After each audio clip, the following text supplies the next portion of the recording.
60 years ago, on the 23rd of May 1940, a 24-year-old Englishman, Paul Klipsch, climbed into his Spitfire and flew across the Channel. It was the first time that his squadron had gone to war, and it was Klipsch's first day of combat. It was also to be his last. The combat report simply said, "killed in action." We know where his plane went down in northern France, but we don't exactly know how or why it crashed. Time Team have got just 3 days to uncover the wreck of one of the earliest Spitfires of World War II and to tell the story of its pilot, Paul Klipsch.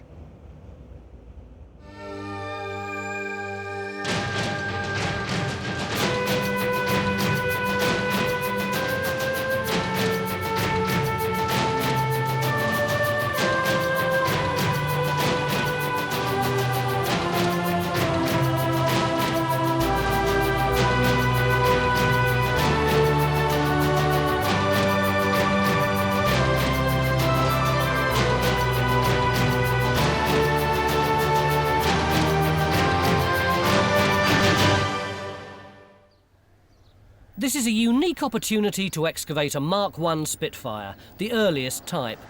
For our 3-day invasion, we've recruited an elite task force of archaeologists, Spitfire historians and an air crash investigator.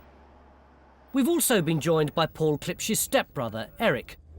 When was the last time you were in France, Eric? When we crashed into D-Day. 1944? Normandy, yes. 1944, yes. That was literally my last visit to France. Well, this is the village, isn't it?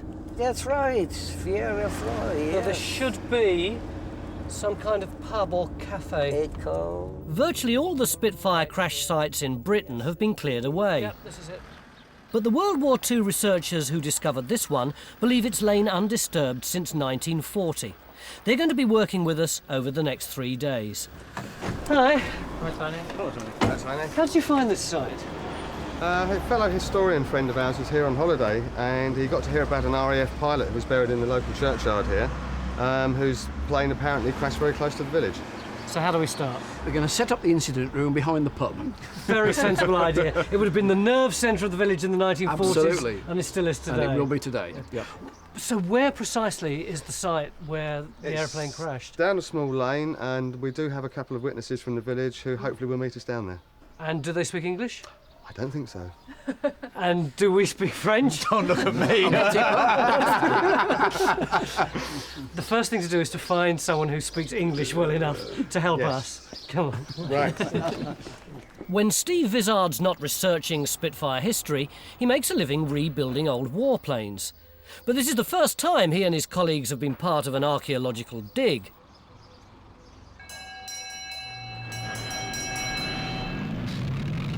May the 23rd, 1940 was a turning point in the Battle of France. On May the 10th, the German army invaded, advancing rapidly towards the coast. On the 23rd, Spitfires met German fighters in combat for the first time. Among the planes was Spitfire number P9373 and its pilot, Paul Klipsch. At the crash site, half a mile from the village, Carenza's found our French eyewitnesses. She's having to rely on her school French, which turns out to be surprisingly good. Quel âge aviez-vous quand le Spitfire anglais s'est écrasé ici? Moi j'avais 16 ans. That's 16 years? 16 ans.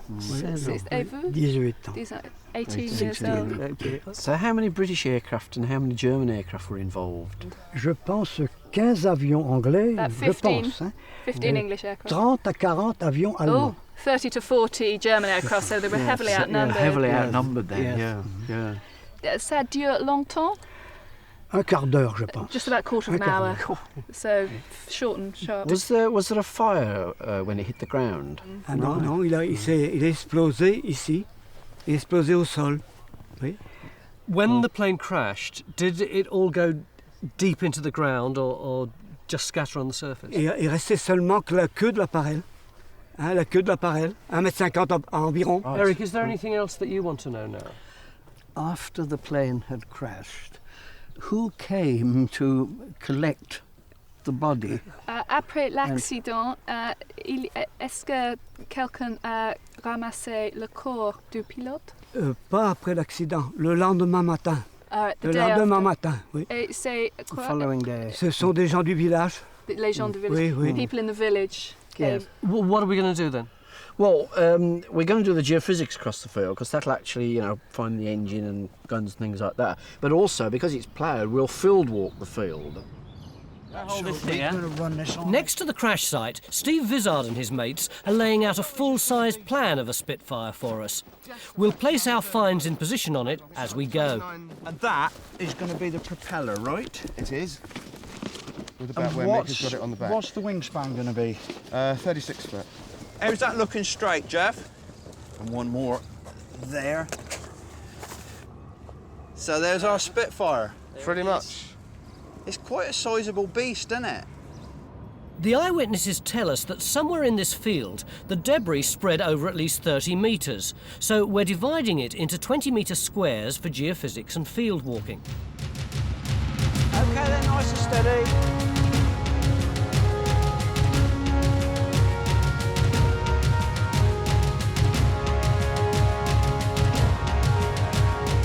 So how many aircraft wrecks have you dug up then, Steve? Well, we've actually got parts of about nearly 500 represented, but I guess that's actually been about 200 excavations over the years. The air history enthusiasts are also combing the same grid, using their normal method. Every fragment represents a vital clue. Nothing is removed until its exact location has been plotted by Bernard. Aluminium there. The field walk has uncovered dozens of small finds, but it's the metal detectorists who are coming up trumps. What you growing here then, Pegs? Well, we started metal detecting right from the top of the field beyond where everybody is, where our ranging poles were. It's the same Yeah. transect.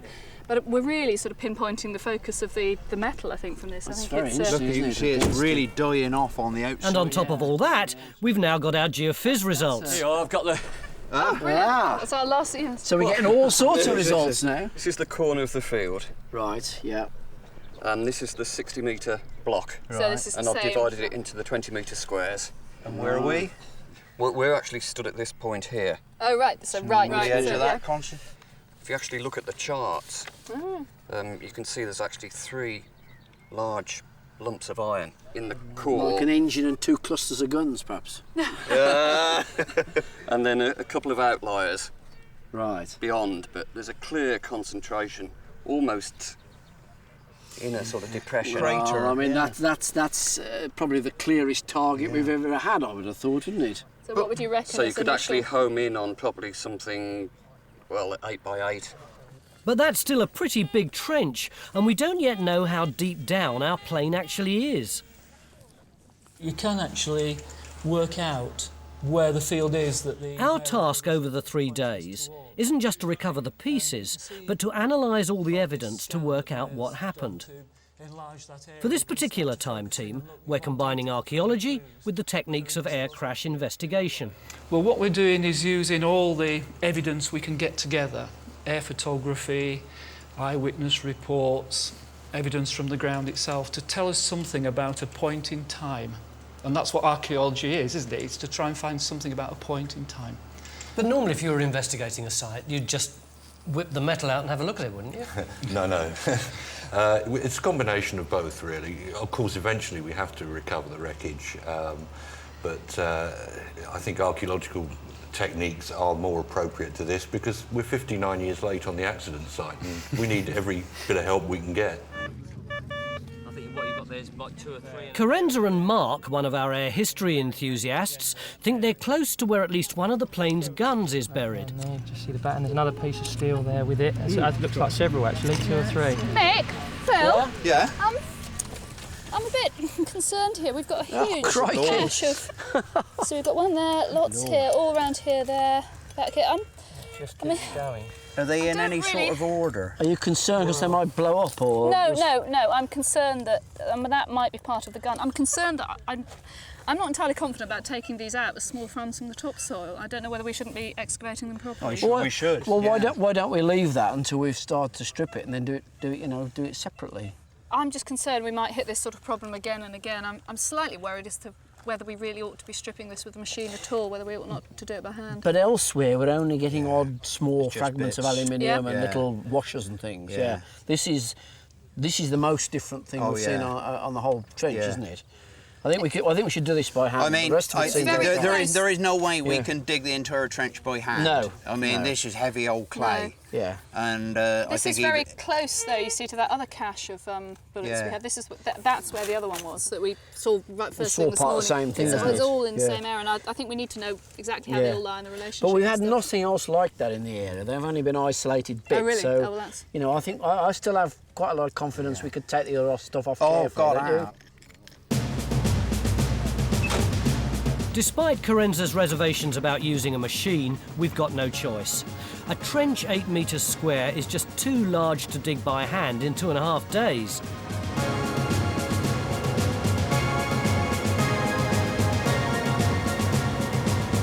And it's not long before the digger reveals the first big pieces of metal, just a few inches below the surface. And look, we got one in there, look. Yeah. And there's one there. They coincide with big spikes on the geophysics. Yeah. We're wondering whether or not they're actually the back ends of guns where the thing has gone through. Right. Because as you come over here, look. Oh, yeah. We got what looks like natural good, again. clean, natural clay. So we literally have. We got the natural geology with this big crater in it. Crater's got to be in here, and then we've possibly got back end of a gun, the back end of a gun. So you've got alignment across the middle like that. Tallies up with where Carenza's Yeah, so it's come in like that. It looks as though at the minute the plane was coming straight down there, and there's our wing alignment. And it tallies up with what Carenza's got over there. All the ammunition. Yeah. The Spitfire had 8 machine guns mounted along the wings. Apart from the engine, these are the heaviest pieces. If the lighter bits of airframe are missing, the position of the guns will show us where the rest of the plane should be.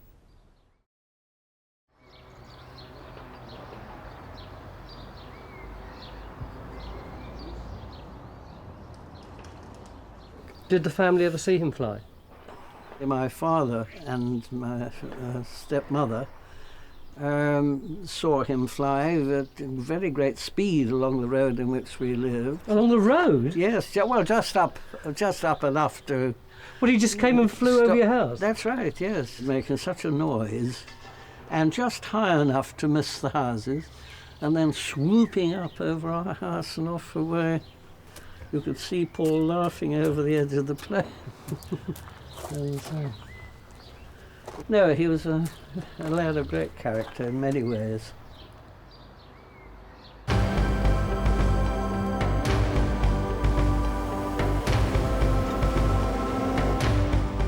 As the digger strips away the topsoil, we're picking up more fragments from all over the site.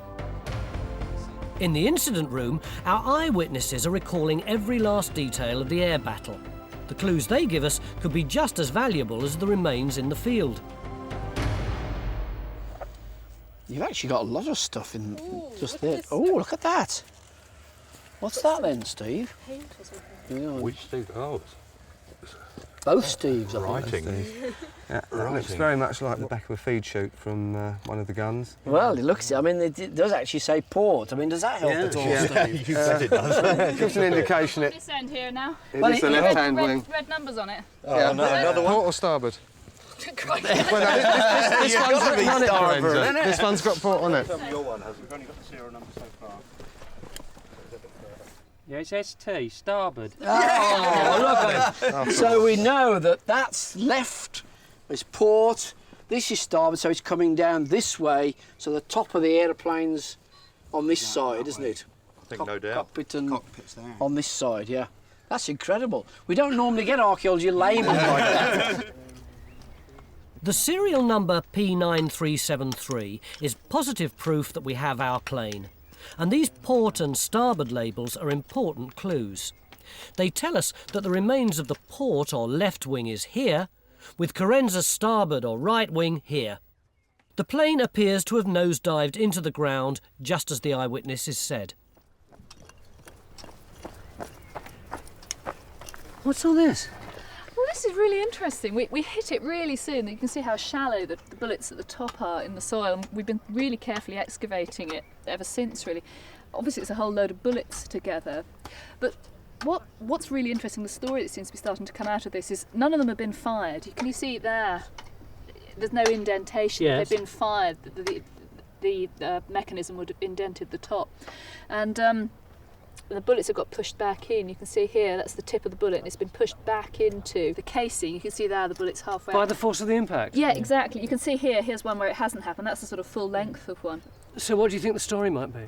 Well, it looks as if Klipsch didn't get much of a chance to have a crack at the enemy before he got shot himself, because he hasn't used so many of his bullets. And do you reckon this mass here might go down much further? Well, yeah, might do, yep. We'll have to wait till tomorrow to find out.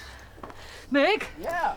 You don't seem to have got very far on your side of the trench. Scandalous. We've defined the fuselage of the Spitfire with the wings going off on each side and a lot of the detail of that. It's just mud. We've got a long way to go down. There's probably between 2 and 3 metres before we get to propeller at the bottom there. And it's going to be crammed full with material. Yeah. Right there. Yeah, right in that area. So, end of day one. We've already got the shape of the plane. Tomorrow, let's hope we can get down there and see what it actually looks like. It's the second day of our Spitfire dig in northern France, and we've got a problem.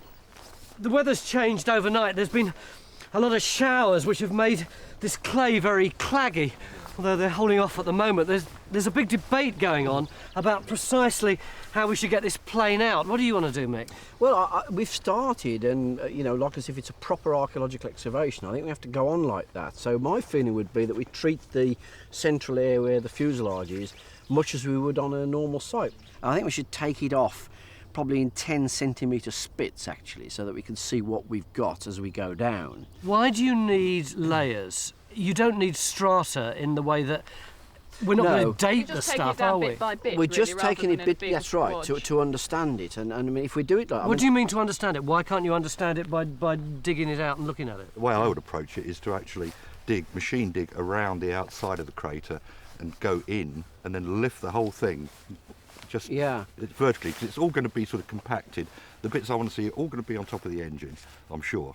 We start off going down in spits and establish what we've got and where it is, and then decide how we can deal with it from then on. Well, yes, I mean, we need to determine how deep it is anyway for a start. The thing is, if we start doing it in spits, when we come to those delicate parts, the cockpit area, we can actually do them really carefully with a trowel. Once we start getting to the top of the engine, we can then dig round it, like you said, and actually dig right down past the engine. That's going to be a big lump, hopefully. If you can, let us have a go at it archaeologically for the first half a day, see how we get on. We can revise the strategy later on if it doesn't work, or we... Yeah, but this isn't like the normal archaeological site that we do. At the end of the day, we can't say, oh, well, this is very interesting, we'll cover it up and another archaeologist will come along at another time. It is very different to what we'd normally do. We've got to finish the job. Absolutely, but let's try and do it as we intended to start with. Give us, just, say, half a day to try it. For the time being, we continue to dig by hand. Our two main targets are the fuselage and the wings. Inside the former, we hope to find the cockpit controls, which may indicate the circumstances of the crash. Inside the wings are the machine guns.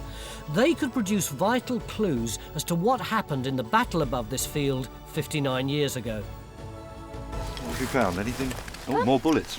Yep, lots more bullets. We took off that top layer that you could see yesterday. What we have got, we reckon that might be the edge of the ammo box, Mark. That's what you think, isn't it? This construction here, this flange that's turned over there is typical with the construction of the box, and obviously it's in the hole with the ammunition, which makes sense, that it should be there. Yeah, well, of course, what I want to see, though, are the guns. I think this is a gun associated with that case, I suspect, and it's the angle of that is in the soil that it's going to tell me about the attitude of the aircraft. Well, as soon as we can get all this cleared out, and I think we're going to go down this a bit quicker now. It's very difficult digging. Right. Well, I think that's where Mick's going to have problems with his idea of digging down in the main crater. I think he's going to run out of time.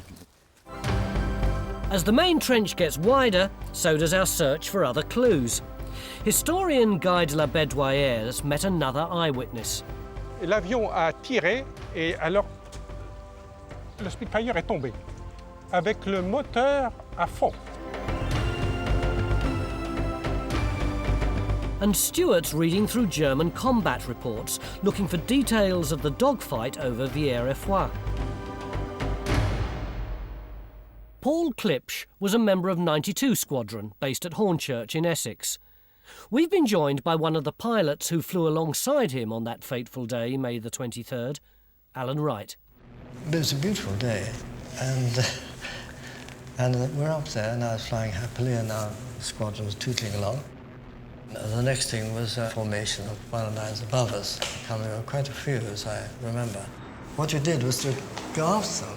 And they came to you, but you go to them, well, then it starts. Had you had much training in fighting those sort of fighters? Oh, not at all.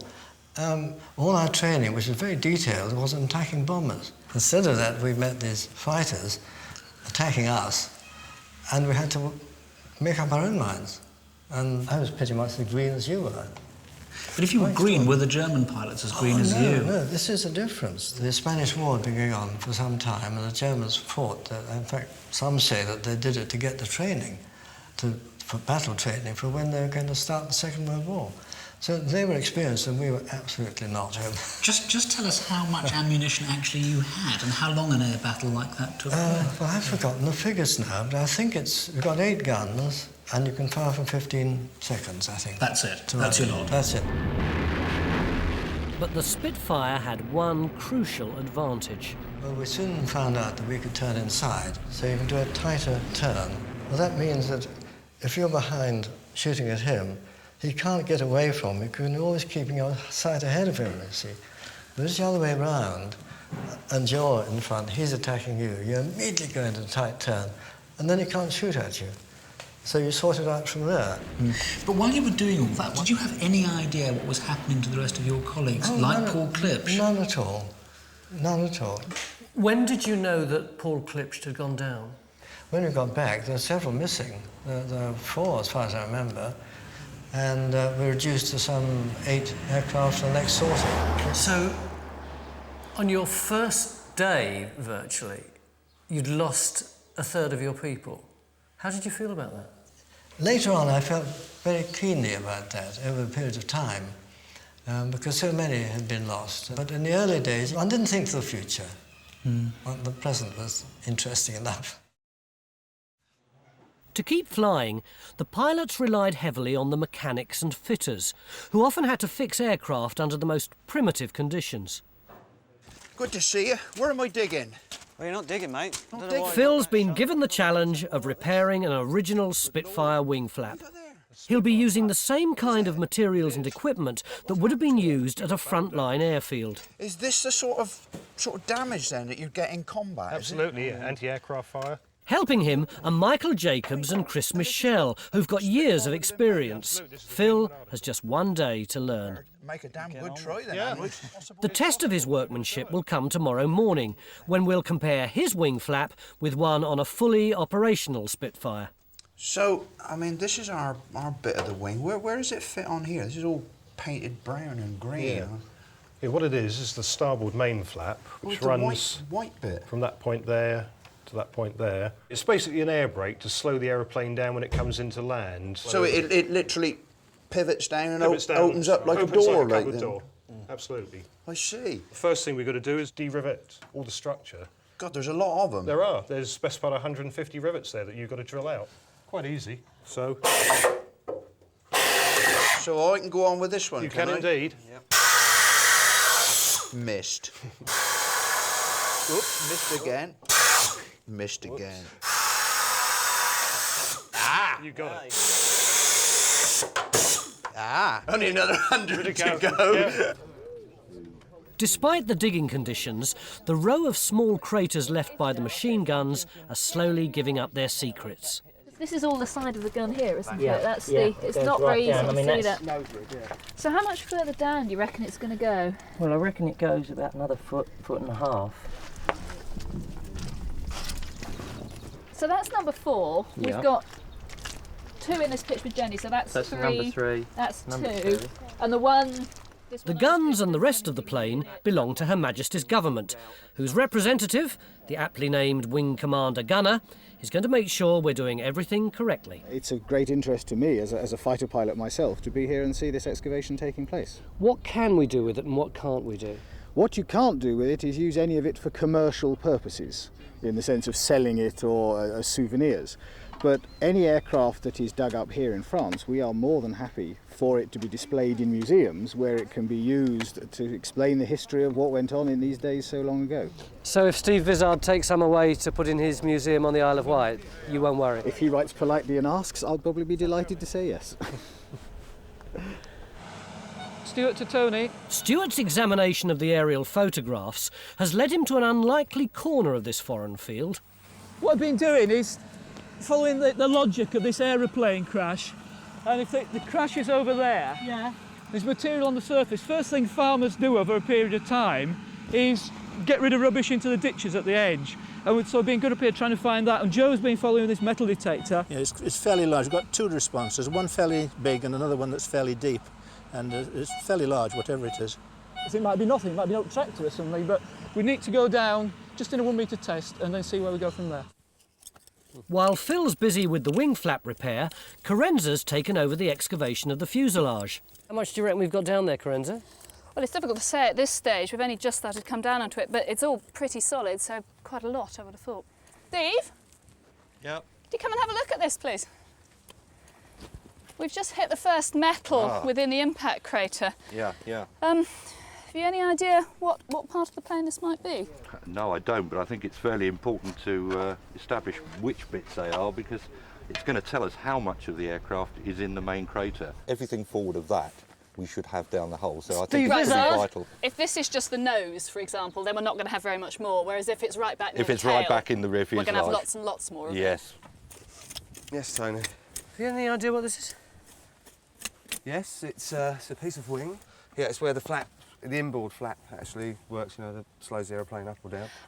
I don't know if I'm being a bit stupid about this, but I thought, I mean, we've got the round crater here, and that very graphically to me looks like it's the bit where the middle, the fuselage of the plane, sort of ploughed into the ground and left a hole shaped the same shape as it. If we've got the wings in there, does that mean that possibly a lot of this is just stuff that has been pushed back in immediately after the crash? Well, I think I'm right in saying that is going to be the inboard part of the wing, Steve. Right. That's where it meets the fuselage. It's obviously quite strong structure, so you know, that's why it's gone down. So it's a bit of the inside of the wing that's been pulled in with the fuse. Estimate of the depth of the engine, Steve? No, I'm still sticking to yesterday's prediction, which was about 8 to 10 feet. Okay. 8 to 10 feet, and it's 10 to 1, day 2. Well, we've gone down a couple of feet so far today, so we'll just crack on with it. But the weather intervenes.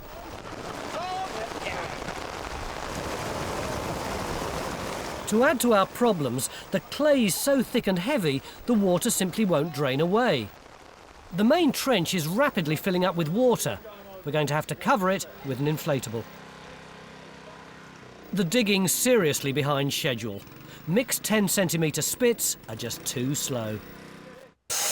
150. 150 drilled out rivets later, Phil's ready to remove the damaged metal from the wing flap. The old rib is flattened to make a template for the new ones. That's it.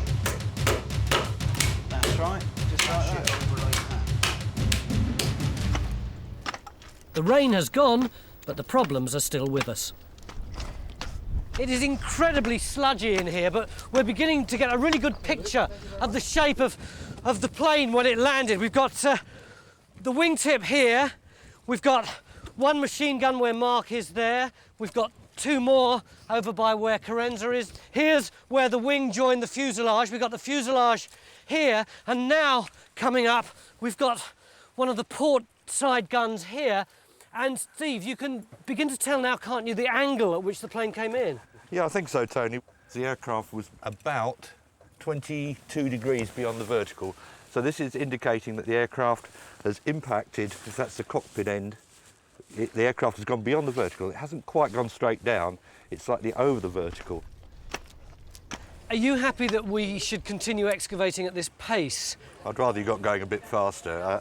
I'm getting everything I need from the guns. What I next need to see is the debris down in that crater. I'm quite impatient to start pulling it out. In the fuselage crater, Phil's now getting a much clearer picture of the extent of the wreckage, at least near the surface. It's very, very clean. There's just no finds in it at all. It's also very hard. But in here, look, you've got loads and loads of twisted metal work. Yeah, everything is now under that, really. That's right, and everything above it is just stuff that's dumped into it. Well, what worries me is we're already down quite a way. I know. There's two of you in a hole and there's hardly room to move with the spoil and so on.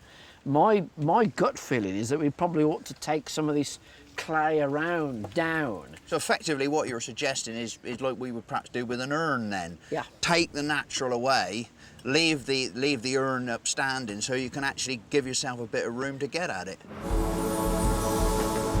At last, Mick's agreed with Steve and the machine starts to dig down the sides of the wreckage. But as soon as we strip away the natural clay, the size of the impact crater begins to look ominously small. It don't look like a very big hole to get a Spitfire into me. Mick's worried most of the wreckage was scattered across the field at the time of the crash and is now lost. The frame of Phil's wing flap's repaired, but there's still a long way to go. Now we've got to make the replacement skin panel. So what did you do with your shovel? I'd put it down there. Right, OK. You said I wouldn't need it. Ah, well, there you go. Right. If you'd like to get the yellow bossing stick again, mate. And then it's just turn it over. Phil's shovel handle makes a perfect mould for the leading edge of the new wing flap. So then that's just mark it along there. That's right. Cut it. Cut it drill into it. size. Rivet it. Job done. And fly it. Can I let you guys do the cutting up and maybe you can get started on the drilling and the riveting. We're going to be pushed for time in the morning. No problem, Phil. OK, We're done. I'll see you then. Cheerio.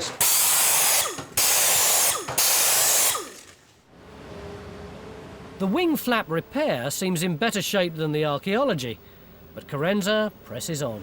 Is that a piece, is it, or...? Yes, it is. It's a big lump as well.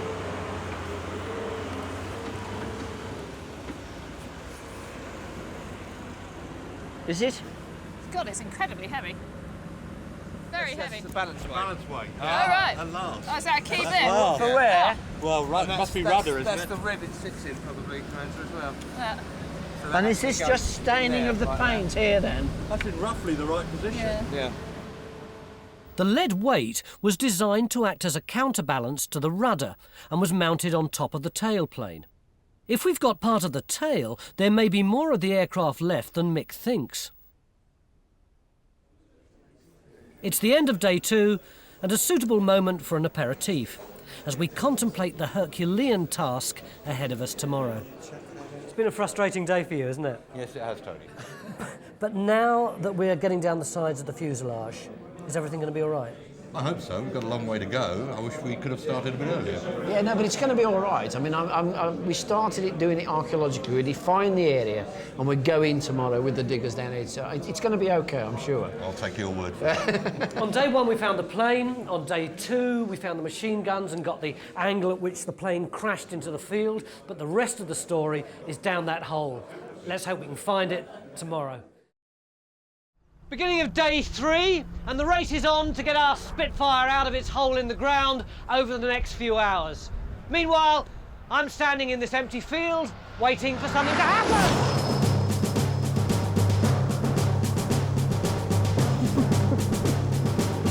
Well, something has happened. The crash site has been completely transformed by 2 hours' work with the digger. We found the whole of Spitfire P9373 crushed into a single lump of tangled metal. Only the tail wheel seems recognisable. Somewhere in here, we hope, are the answers we're looking for. Are those ready to come out now? We've also dug round all the remaining machine guns. It's incredibly bright, isn't it? The clay's obviously preserved it. Right, OK, so that's number 3, isn't it? And that's number 2 you've got there, number 1's missing. And Phil's putting the finishing touches to his wing flap. Right. Oh, come on, Phil. There is urgency, man. That's it. You've got it in the He's in a rush because he's got an important appointment to keep in Boulogne and he can't afford to be late. This Spitfire, built in 1942, is virtually identical to Paul Klipsch's, and its pilot, Charlie Brown, will be Phil's wing flap quality inspector.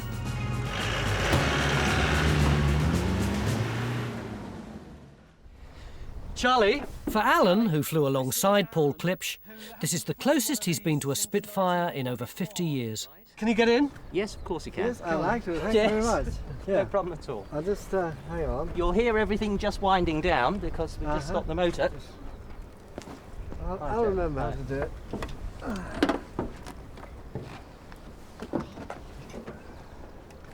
Suddenly, Alan's 21 again. This is great. This is absolutely terrific. Like coming home. How does it feel after all this time? Everything seems so easy to move. It's a bit small, but you can see how neat it is. What were the big problems flying one of these? No problem at all. No problem in flying it, but there is restricted visibility, but you get used to that. You get used to that. Because the wing is so wide, but for fighting it's ideal.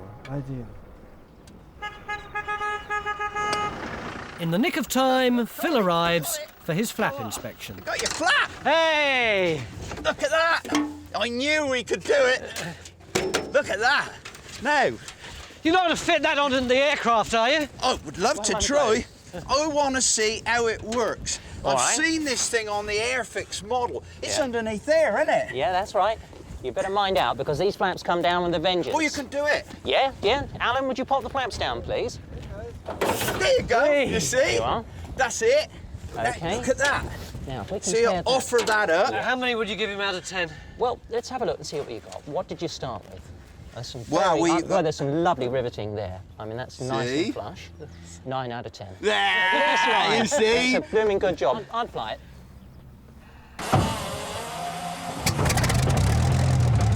This Mark V Spitfire is one of only 4 in the world still flying. Fortunately, the 2 wing flaps already on it are in perfect working order. Alan's flying days are over, so it's left to Charlie to pilot his plane home, while us lesser mortals watch from the sidelines. Now we can see how much of our plane's left. It's up to Steve Moss to begin to piece together the story of events. Got something else interesting here, Corenza. We knew it had to be there, but Mark found this one. What we've done is we've extended this line of this wing, this trench slightly, and then Right, so it interpolated to where the end of the wing should be. That's right, yeah, which is approximately out there at the end, obviously, and we've located the pitot mast. Now this goes underneath the wing, and I'll just show you in this sketch we've got here, the Spitfire. That little goes thing. underneath the port wing there, and the air goes in a hole which is at the front, and then it measures the pressure of the air as it goes in and converts it into airspeed. So it can that's what tells you your That tells speed. you exactly how fast you're going, basically. Yeah. Wow. And if you look at it's broken in 2, is you that can the see the wires wires. Yeah, inside it? that's because it was heated to prevent ice forming. But I mean, it's told us its story That's now, incredible. and Mark's ready to take Ready it to away and put it on the move this layout. Now, so there we go. There it is. It's actually flattened, look, the end. Oh, yes. The force so of the it's- impact, that should actually be cylindrical on that end. It's actually totally flattened it, which shows you the massive force of the impact that's happened there. And there are loads more finds being cleaned and catalogued by the aviation enthusiasts. Alan, what have you got? Oh, well, this bit of perspex. Not very big, but this bit. You actually flew this plane once, didn't Yes, you? I did. This very plane.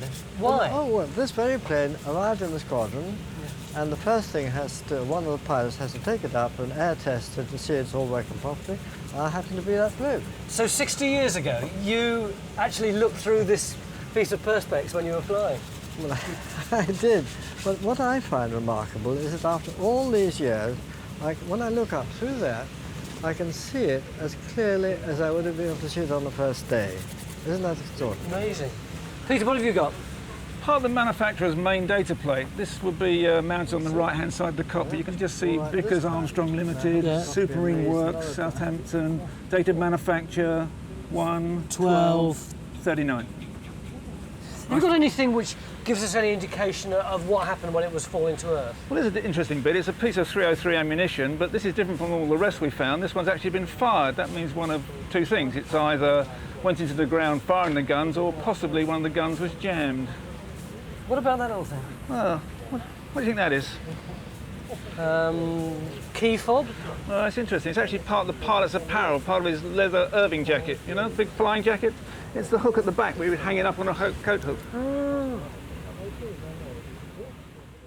That spread of data. Yesterday, Stuart searched the ditch around the edge of the field looking for parts of the plane. And what we did get were finds that you'd expect from wings and the superstructure, which get broken off easily and pulled backwards and forwards.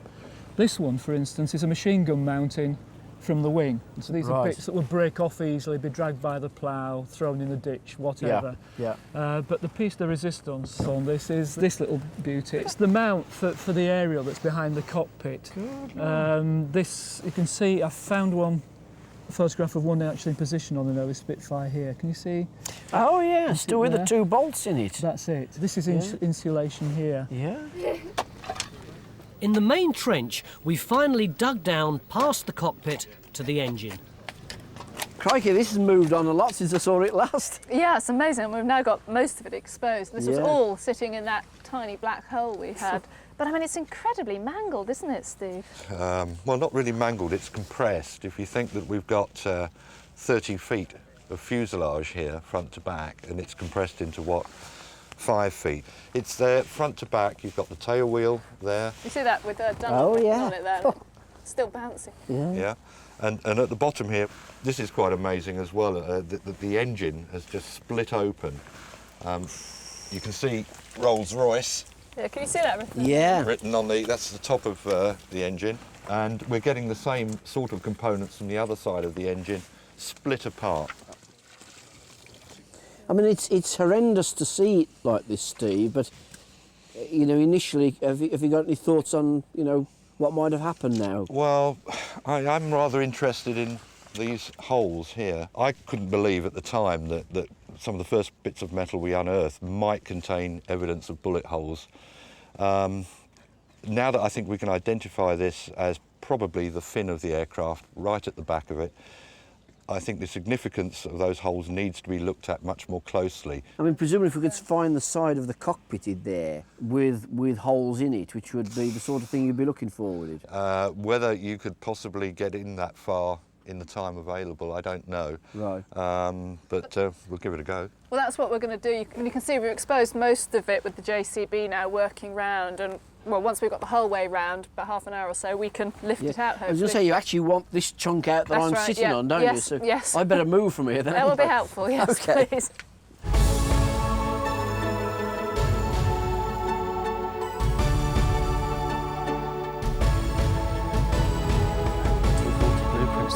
Using the original manufacturer's drawings, Ray San is making a 3D computer model of a Spitfire so that we can mark on it all the bits we've found and identified. We're actually building up a model of all the areas that have been located. You've got the machine guns illustrated already and the coping on top of the engine. The wreckage is so badly damaged, we can only remove it piece by piece. On our full-scale plan, we've got bits of the engine still covered in oil, a part of the control column, one of the rudder pedals, a solitary propeller blade. Stuart, 3 days ago we said that we would try and pull together for Eric the story of what happened to his brother that day 60 years ago. Mm-hmm. How close are we to having done that?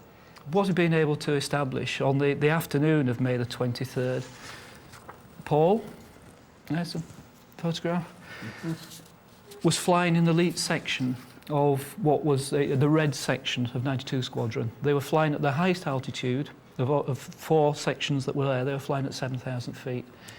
7,000. They met an enemy formation of 50 or 60 enemy aircraft. And how many Spitfires were there?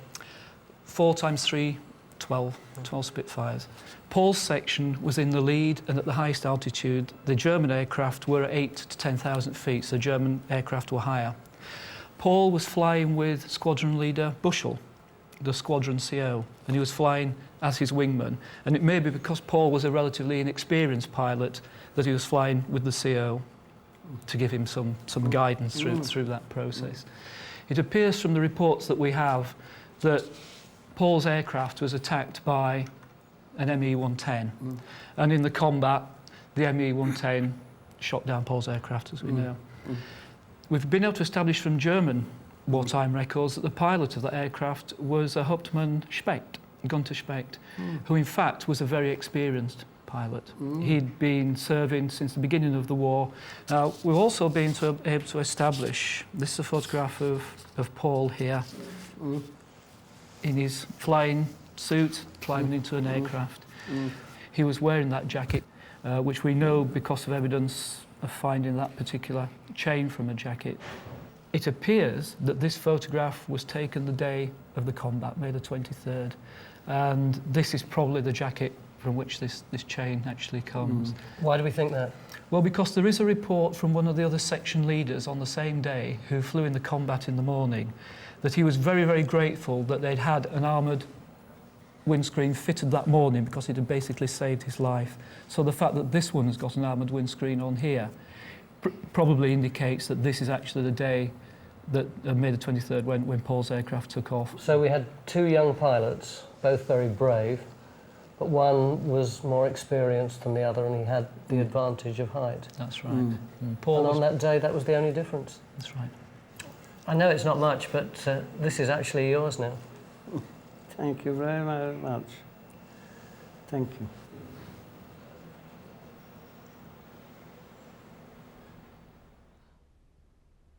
Among the pieces we found, Steve Moss identified more holes like those on the tailplane. They were the same size as the German aircraft's bullets and had been made from behind, just as you'd expect in a dogfight. One of the holes was in the side of the cockpit. Very few of Paul Klipsch's bullets were fired in return, and we know the engine was on full throttle when the plane hit the ground at more than 400 miles an hour. It's almost certain Paul Klipsch was killed in mid-air. It's hard to believe that just 3 days ago this was a pristine field full of baby sugar beet, and that after a rather frustrating start we found deep down there a whole lot of metal compacted into something about this size, and when we unravelled it, this is what we found. Virtually an entire Spitfire, including the propeller, the engine, the control panel, the undercarriage control lever that's still got the words raise and lower on it, the guns, the armour plating at the back of the pilot's seat, the radio aerial, right down to the little wheel at the back, and even the weight on the back of the rudder. But it hasn't just been Time Team who've achieved all this. We've all learnt from each other. The aircraft enthusiasts, the crash investigators, the local people, and of course Alan, and last but not least, Eric. This has been a very special Time Team. During the excavation, we also recovered some personal effects. These have now been returned to Paul Klipsch's family. Shortly after this programme was completed, Paul's stepbrother, Eric Winowen, died at the age of 82. Oh, I have slipped the surly bonds of earth and danced the skies on laughter-silvered wings. Sunward I've climbed and joined the tumbling mirth of sun-split clouds and done 100 things you have not dreamed of. Wheeled and soared and swung high in the sunlit silence, where never lark or even eagle flew. And while with silent, lifting mind I've trod the high, untrespassed sanctity of space, put out my hand and touched the face of God.